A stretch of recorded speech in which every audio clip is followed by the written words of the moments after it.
This is The Corner Series, a McGuireWoods series exploring business and legal issues prevalent in today's private equity industry.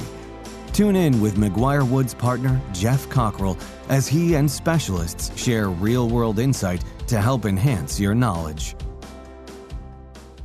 Thank you for joining another episode of The Corner Series. I'm your host, Geoff Cockrell, partner at McGuireWoods. Here at The Corner Series, we've brought together thought leaders and deal makers in private equity investing in healthcare. Traditionally, the Corner Series has been separated into three different corners: a banker's corner, which focuses on discussions with investment bankers, a professor's corner, which delves into some technical aspects, and then a capital corner, which has discussions with private equity investors. We're expanding this discussion to add an executive corner where we'll get perspectives from C-suite executives in private equity-backed healthcare platforms. I'm thrilled to be joined by Tim Attebery, CEO of Cardiovascular Associates of America. Tim, if you could give a quick introduction of yourself and Cardiovascular Associates of America, we can jump into a few questions after that. Sure.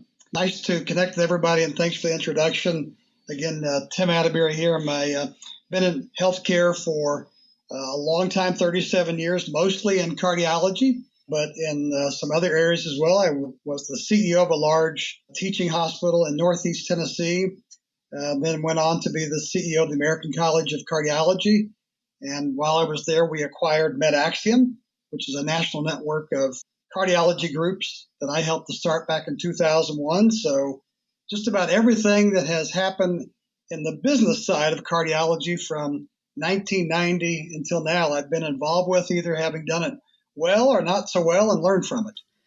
Tim, the consolidation wave of private equity-backed platforms has kind of moved through different sectors at different times, and cardiology is a more recent one. What do you think have been some of the drivers of private equity interest in cardiology at this moment? Broadly speaking, I think the interest is driven by, first, cardiovascular disease is the number one cause of death and cause of disability in the U.S. and worldwide. We spend more on cardiovascular disease than any other disease state for Medicare age populations. It's a chronic disease. It's generally incurable. So once someone is diagnosed, let's say they're diagnosed at age 55, they will have that disease until they die of that disease or another at age 80 or 85. So the average years of life that a patient remains inside of a cardiology practice is over 20, closer to 25 years now.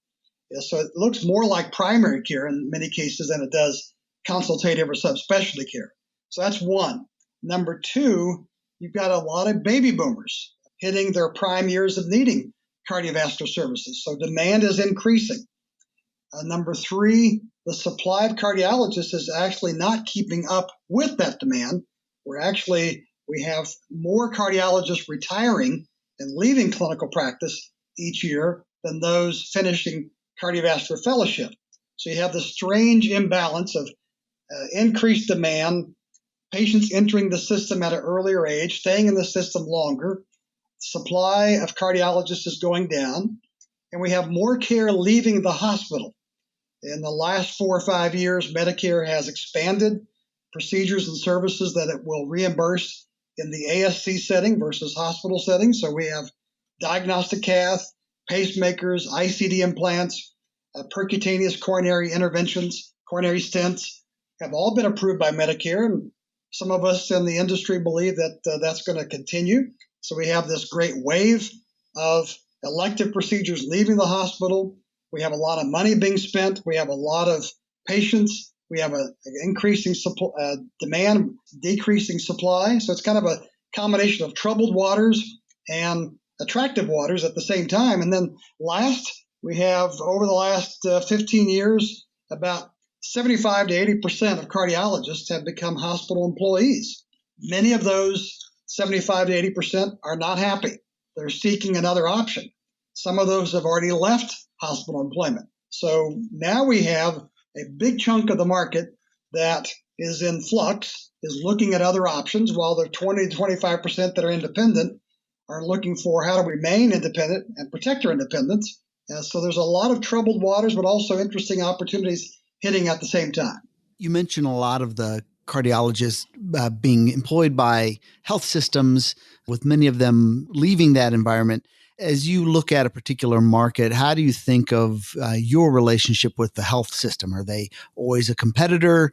Is there room for collaboration? How do you think of the health system in your local market? I think generally it's a collaborative relationship. I think there are tension spots. There have always been tension spots in cardiology as cardiologists built successful enterprises 20, 30 years ago and started moving more non-invasive imaging out of the hospital into the office setting. That created tension. Years ago, some groups started investing in developing outpatient cath labs. That created tension. But these are inseparable parties. Cardiologists need hospitals. Hospitals need cardiologists. So the default position should be seeking for a collaborative model. Many cardiology groups that became employees of hospitals did that sometimes because of legal issues and Stark and anti-kickback and civil monetary penalties, all the things that you know very well. That was the only option. But just because a group of physicians, cardiologists in this case, have partnered with private equity does not mean that the physicians of the private equity sponsor are seeking a bad relationship with the hospital. To the contrary, it's in our best interest to have a partnership, collaboration with the hospital. Yes, we believe certain services should leave the hospital and go to the lowest cost setting, but that's where patients want them to go. That's where the payers want to go. So let's give the market what they're looking for, and then let's work together to make sure that the hospital's cardiovascular program remains viable and prosperous and growing, even though certain procedures and events may be leaving the hospital. Tim, a lot of areas in provider services, especially private equity-backed provider services platforms, have faced some headwinds from the perspective of antitrust scrutiny. Before we talk about kind of antitrust scrutiny, can you describe what, from your perspective, some of the benefits of scale in a particular market bring, whether that's the ability to centralize ancillary services or value-based contracting? What are some of the benefits of scale that can improve the patient experience? So I think the very first thing that comes through an enterprise like ours is the idea and insight exchange that the physicians and business leaders gain. We're economically connected together, strategically, operationally, legally. So there's a lot of connection between the various groups that are under the CVA USA umbrella or other private equity sponsored umbrella. So I think the first benefit of scale is you get a lot of very smart physicians and smart business people who are all facing similar challenges and opportunities every day, and we bring them together, and we have this pulsing enterprise, this network that is always looking for ways to make itself better. And the first place that we should look now is within our own network. Maybe another group has tried it and it's not gone so well, or another group has tried it and it has gone well. So I think it's the scale of the intellectual and the insights and the experience that you first have.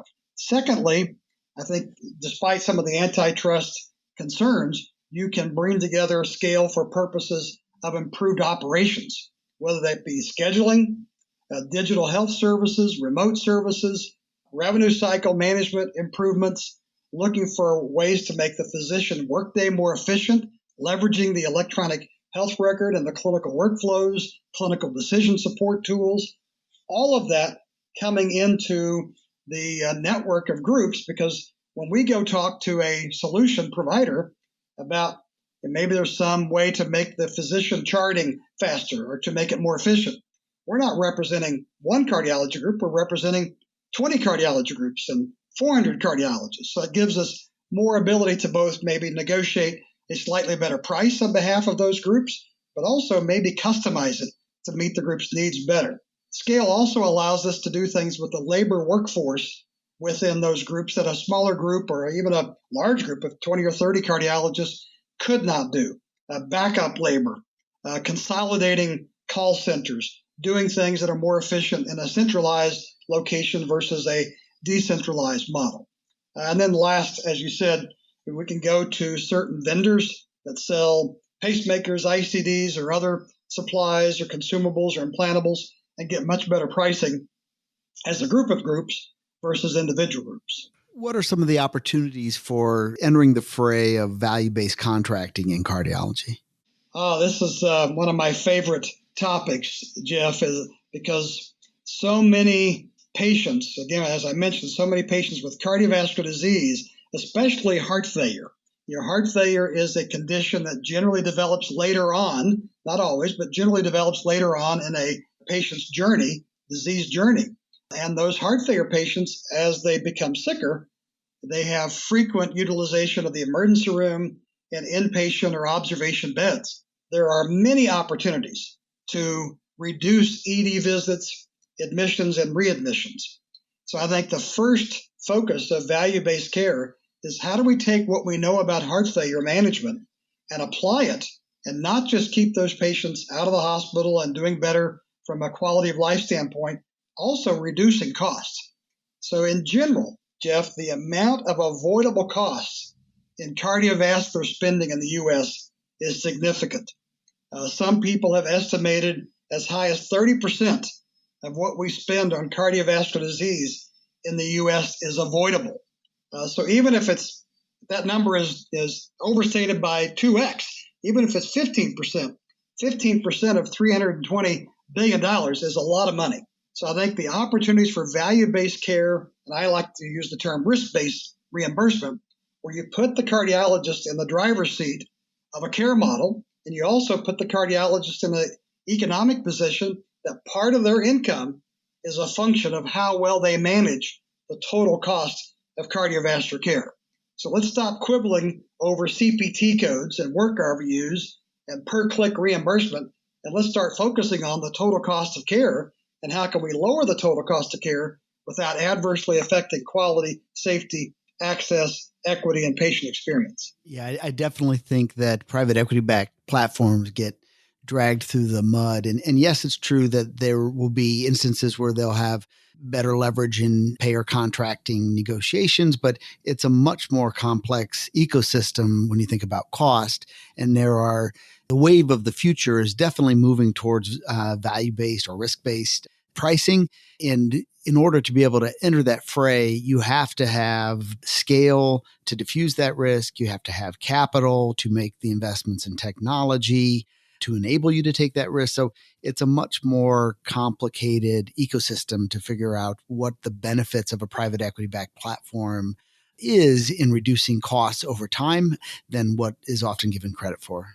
It's absolutely correct. And I think that maybe the single largest investment that needs to be made in cardiovascular care in an operation like ours is around data and data analytics, predictive analytics, data aggregation, being able to embed at the point of care clinical decision support tools, helping physicians embed guideline-directed medical therapy, helping them make optimal decisions for their patients, having the ability to interact with patients virtually and to have patient-reported outcomes that the patients themselves are interacting with. So that data platform is probably the single biggest expense that we will make inside of CVA USA, but it also may be the single biggest driver of improved performance, and that is the physicians having access to everything they need at the point of care that will enable them, empower them to do the very best job managing not just the patient in front of them,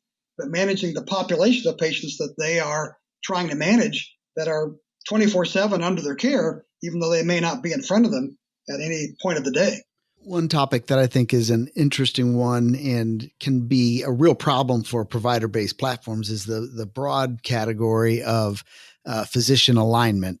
There was a time when I thought the largest variable of the success or failure of a private equity-backed provider platform was whether or not they had what I would describe as kind of a doc whisperer, someone who has the ability to connect with the providers in a meaningful way, often themselves a doctor, but that was the most critical element. Now I lean much more towards the topic of just the raw economics and making sure the economics with respect to providers are structured in a way that is conducive to kind of getting everybody pulling in the same direction.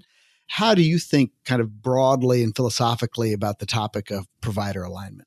I agree with you. I think there are some non-economic measures that can be taken, but let's just focus for a minute on the economic side. And so I think the way that this has to work is every physician must continue to have their owner hat on. One of the problems with the hospital model is the hospital model generally pays physicians on a productivity basis only, whether it's a salary with a productivity bonus, whether it's a per work RVU conversion factor with maybe a holdback for quality. I mean, let's just face it, most cardiologists that are employed by health systems are piecemeal workers, which means they don't always have the best incentive or any incentive for managing the total cost of delivering the service with the enterprise costs or even their own practice expenses and labor costs or inefficiencies or coding, etc. So I think the very first thing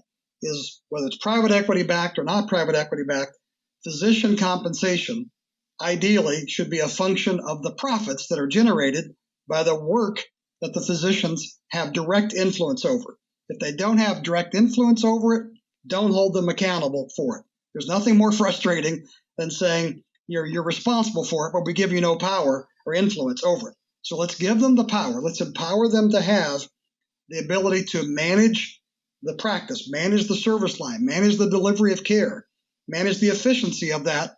But let's also give them the direct financial incentive that, to the extent they're able to remove ED visits, admissions, to the extent they can work their day more efficiently, so they can code better, they can interact with the coding team better so that we can make sure we're getting paid for everything we do. If the physicians are owners, then owners generally make money based upon the profitability of the company. That's number one. Number two, every physician should also have an economic benefit for driving, increasing the valuation of the company. A chunk of their well-being, financial well-being, needs to occur based upon the equity, as equity holders, the value of their stock. So if their income is based upon their day-to-day activity, their productivity, their interaction with patients, referring physicians, keeping the enterprise efficient, that's good. But let's also consider that their wealth is being built, long-term wealth is being built based upon the value of the equity that they hold. And that is then encouraging them, incentivizing them to not only do everything locally, but also to do everything they can to help all the other groups across the platform. If I'm in Phoenix and I help a group in Miami, I may not make any W-2 income from it, but I'm driving the value of my stock.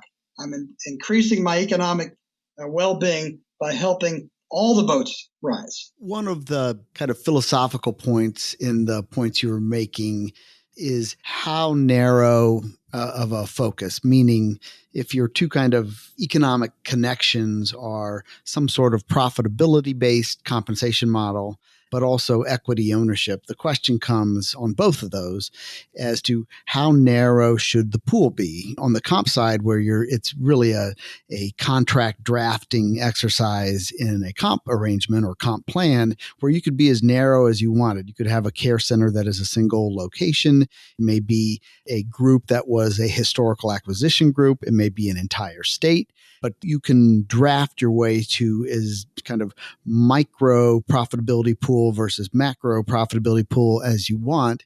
And similarly, on the equity side, you can have all the equity up at the top holdco level, which I hear in your response how that might be how you're thinking about it.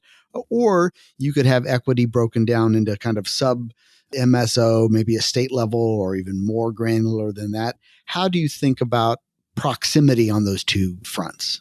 Yeah, it's a great question. I'm not sure any of us have the absolute correct balance or answer. So I'll just give you one guy's opinion who's in the mix of it every day. I think for purposes of respecting culture, because I've been in this business a long time and I have great admiration for group practice culture. And culture, I think, is so important that we have to be very careful to not do anything to dilute or alter that after a group becomes part of our private equity platform, meaning that the culture of the group, usually drives the compensation and the control mechanism at that local level. If that's in place, leave it alone. Let it be. It's a culture that works. The physicians work through that, even if they have disagreements, they work through that. They figure it out. So let the compensation be a function at the local level versus the regional or state level. But for equity purposes, I think every physician inside of the enterprise needs to recognize that just making their group more profitable is not going to drive their equity value. They need to help all the other groups also be more profitable, which has a positive and negative component to it. The positive component is all group leaders should be interacting with all other group leaders to say, hey, I've got an idea. Let me share my idea. Let me help you. Let's figure this out together. But the negative side is if a group is underperforming, then nothing beats a little peer pressure from other physicians to help encourage that group to do better. I can't substitute for that. No degree of management can substitute for that. So we need groups holding each other accountable. We need physicians at the national level holding each other accountable. So I believe the balance that we have found is local income, or the physicians, what they do locally within their local groups drives their personal W-2 income. But then nationally, it's how well the groups work together and hold each other and accountable and support each other that drives the equity value. Staying with the topic of physician alignment, in your travels, both in cardiology and in other subsectors, I'm sure you see and talk to CEOs where the relationship with providers is not going well, whether that is broad kind of revolt or animosity or worse. When you've seen that, what do you think the main driver of that failure in physician alignment originates? In my experience, the tension points generally occur over inequity in compensation, that physicians believe, wait a minute, I'm working harder, and I'm trying to deal with maybe the loss of resources, but the income is not where I think it should be. So that creates a tension point.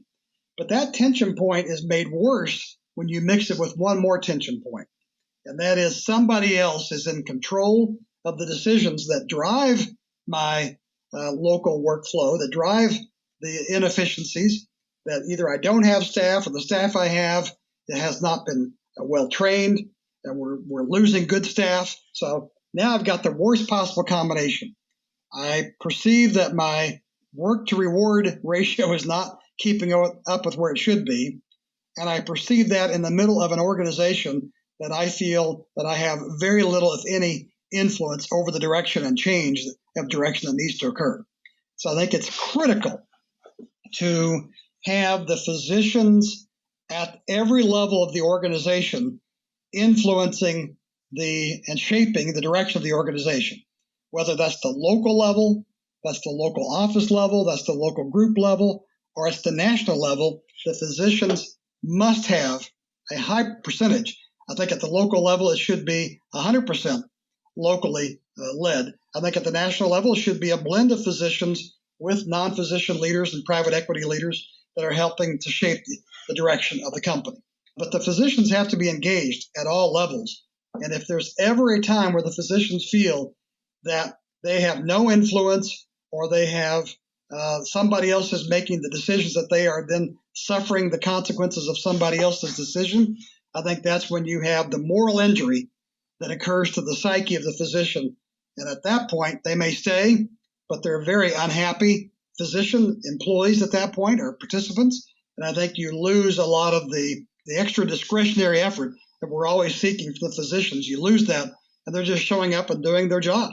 And I think turnover rates increase. I think the organization suffers. I think quality and safety suffers in that type of organization. So I think the secret sauce is the physicians must lead every part of the organization.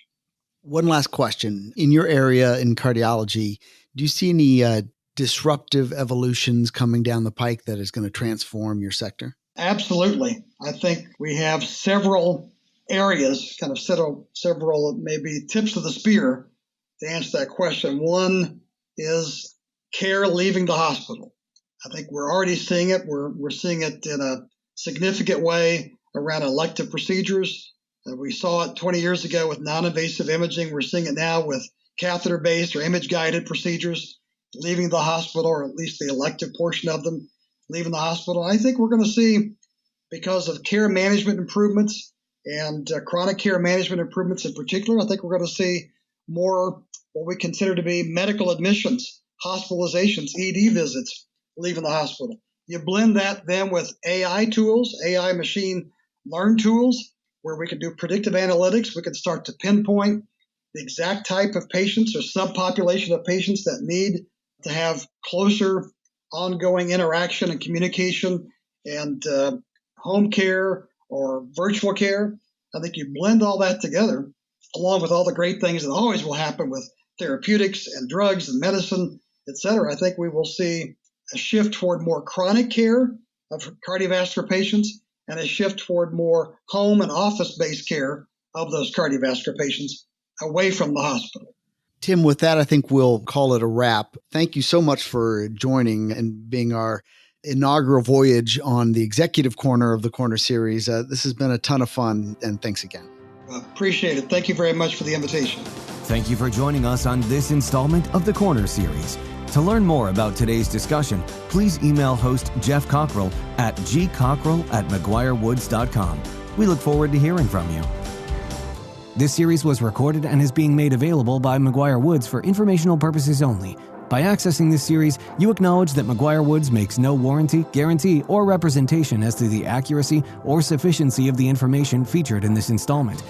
The views, information, or opinions expressed are solely those of the individuals involved and do not necessarily reflect those of McGuireWoods.